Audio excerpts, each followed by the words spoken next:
देते सदाशिव सामंतराय महापात्र, जो शिवई सांतरा के नाम से लोकप्रिय थे, वे अपने सहयोगी बीसू महाराणा के साथ मंदिर का प्रतिरूप बनाते और नरसिंहदेव के समक्ष प्रस्तुत करते। नरसिंहदेव मंदिर का प्रतिरूप देखकर अभिभूत हो जाते और शीघ्र मंदिर निर्माण कार्य आरंभ करने का आदेश देते। दूर दूर से बड़े-बड़े पत्थर लाए गए, जितने पत्थर डाले गए सारे टूट गए। पानी को डाला, उसमें डाले गए, नहीं पता ताला, सारे टूट गए। सिपे सांतरा हुए परेशान, किसके दिमाग में बने। सिपे सांतरा हुए परेशान, किसके दिमाग में बने। एक दिन वे चिंतामग्न कोणार्क लौट रहे थे, तभी उन्हें प्यास महसूस हुई। उन्हें पास ही में एक कुटिया दिखाई पड़ती है, जहाँ एक बूढ़ी औरत से उनकी भेंट होती है। शिवई सांतरा पानी मांगते हैं। बूढ़ी औरत पानी के साथ गरम गरम भोजन भी लेकर आती है। वे थाली के बीच में हाथ डालते हैं, जिससे उनका हाथ जल जाता है। तब वो बूढ़ी औरत मुस्कुराकर कहती है, तुम तो शिवई सांतरा की तरह बीच से भोजन उठाकर खा रहे हो। ये सुनकर शिवई सांतरा को अपनी भूल का एहसास होता है। माता रामचंडी ने उपाय सुझाया, समझे सिपे सांतरा।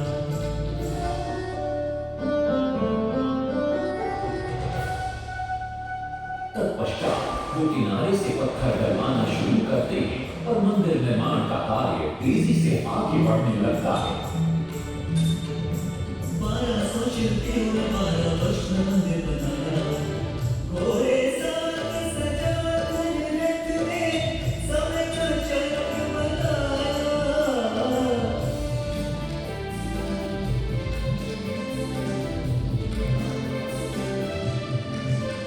दूसरी तरफ कलिंग के उत्तर के राज्यों के नवाबों के बार बार राज्य पर आक्रमण हो रहे थे। इन आक्रमणों से क्रोधित होकर नरसिंहदेव अपनी विशाल सेना को लेकर युद्ध के लिए निकल पड़े।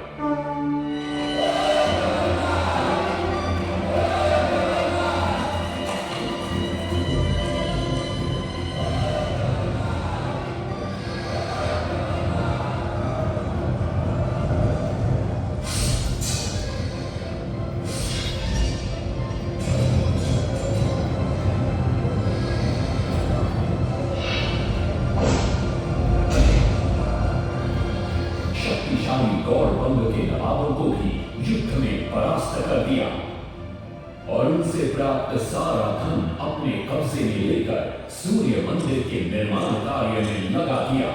1200 कारीगरों के अथक प्रयास से 12 साल बाद विशाल और भव्य सूर्य मंदिर बनकर तैयार हुआ। उस समय के लोगों में वास्तुशास्त्र, ज्योतिष शास्त्र और खगोल शास्त्र का जो ज्ञान था, उसे देखकर आज के बड़े बड़े वैज्ञानिक भी आश्चर्यचकित रह जाते हैं। कई प्रयासों के बाद भी मंदिर के गुंबद पर कलश स्थापित नहीं हो पा रहा था। क्रोधित नरसिंहदेव ने आदेश दिया कि कल प्रातः काल तक यदि कलश स्थापित नहीं हुआ तो सबके सब धड़ से अलग कर दिए जाएंगे। सभी शिल्पकार घोर चिंता में डूब जाते हैं।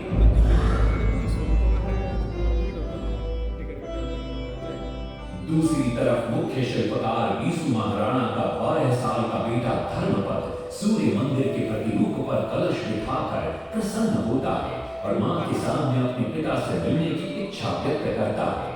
मां अपने बागीचे के पेड़ पोटली में बांध कर देती है और कहती है, अपने कुत्ते बलिया को साथ लेकर कोणार्क जाओ।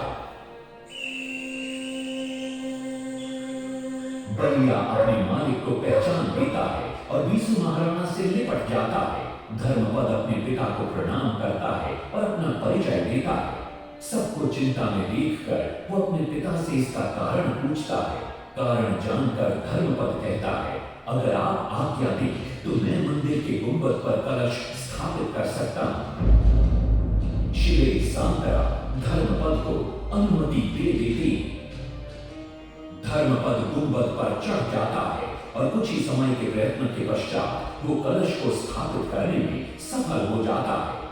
गुंबद पर कलश स्थापित होते ही नीचे गर्भगृह में चारों दिशाओं में लगे चुंबकों के आकर्षण से सूर्य महाप्रभु की मूर्ति शून्य में स्थापित हो जाती है। सब धर्मपद को कंधे पर बिठाकर खुशी से नृत्य करने लगते हैं। तभी कुछ कारीगर इसका विरोध करते हुए कहते हैं, अगर सुबह राजा को ये पता लग गया कि इस बच्चे ने कलश को स्थापित किया है तो किसी का बचना संभव नहीं है, इसलिए धर्मपद को मरना होगा। इस बात से शिवई सांतरा बड़े क्रोधित हो जाते हैं। भीषण वाद विवाद छिड़ जाता है। ये सब देखकर धर्मपद गहरी चिंता में पड़ जाता है और वो सोचता है कि यदि मेरे जीवित रहने से इन सब का सर काट दिया जाएगा तो इससे अच्छा है कि मैं आत्म बलिदान कर दूं ताकि सबके प्राण बच जाएं।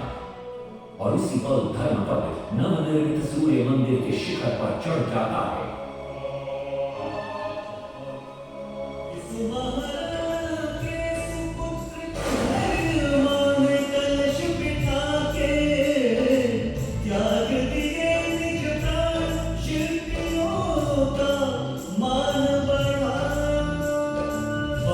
शास्त्र के